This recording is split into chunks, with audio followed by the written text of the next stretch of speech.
I'm Robert King, the owner of King Law. My law firm is in the process of working up thousands of PFAS contamination lawsuits, water contamination cases from around the United States, and this is the update that is most current today. We do anticipate a settlement in this lawsuit over the course of the next several months. We're looking forward to seeing what the court has to say, what the defendants and the plaintiffs can agree on. The reason I think a settlement is likely is there was a bellwether trial scheduled for the fall of 2025. The court postponed indefinitely that settlement, or that trial, What that signals to me as a lawyer is the judge has some reason to believe the parties can reach an agreement. And instead of having a trial, what the judge did was issue a case management order. And in this case, it was Case Management Order 35. And it allowed all of the lawsuits to be mass filed, and it gave a deadline to do that. So what we're really talking about here is getting an understanding of the total number of cases that were actively held by the law firms that were pursuing PFAS water contamination lawsuits. And we talk about water contamination lawsuits as well as direct exposure firefighters exposed to firefighting foam. Firefighting foam is long believed to be one of the major contamination sources for PFAS and forever chemicals in the water. So in this lawsuit, you have direct exposure cases as well as water exposure cases. There are more water exposure cases than there are direct exposure cases, but thousands of both. 20 different defendants, approximately, the largest of which are 3M and DuPont. There was a deadline to submit PFS or plaintiff fact sheets for early December of 2025. Since that time, we had another case management order, Case Management Order 37, which talked about the deficiency process.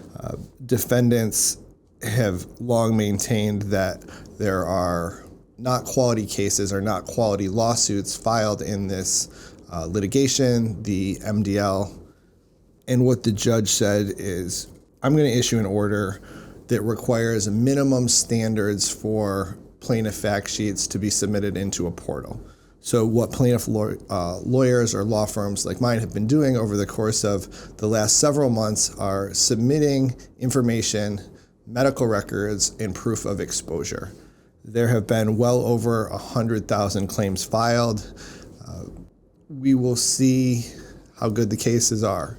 But what I think is going to happen is at some time, we will have a good understanding of the number of cases and the quality of cases so that a reasonable amount of money can be set aside to compensate people who have been injured by toxic exposure to forever chemicals. So what does that mean for you?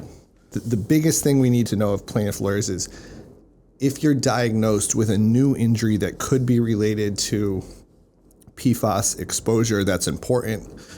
We're largely talking about kidney cancer, testicular cancer, thyroid cancer, liver cancer, thyroid disease, or ulcerative colitis. We also need to know where you lived. And we've been going through this with each of our clients for many months. What we're looking at as far as lawyers, what lawyers are looking for is we're looking for proof of exposure and proof of injury. Largely, we're going to get proof of injury through your medical records. We go to great lengths to order medical records from various different medical providers, sometimes over the course of many different years.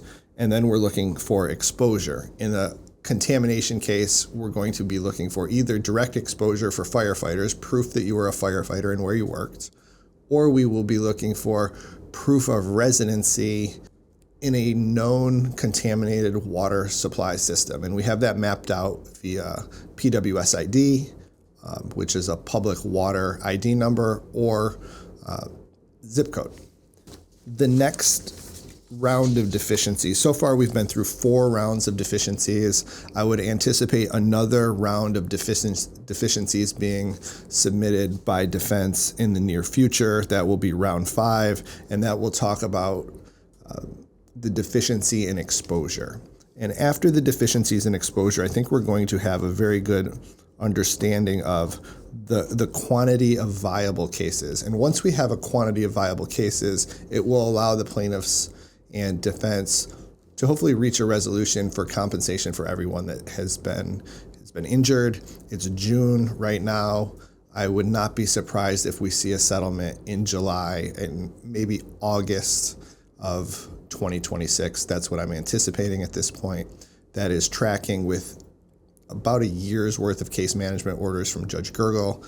We'll see if I'm right, but in the meantime, we are continuing to collect evidence. All the law firms out there should be doing the same thing. I'm anticipating that you're hearing from your lawyers, and then we'll go through a more detailed version of this process after a settlement is announced.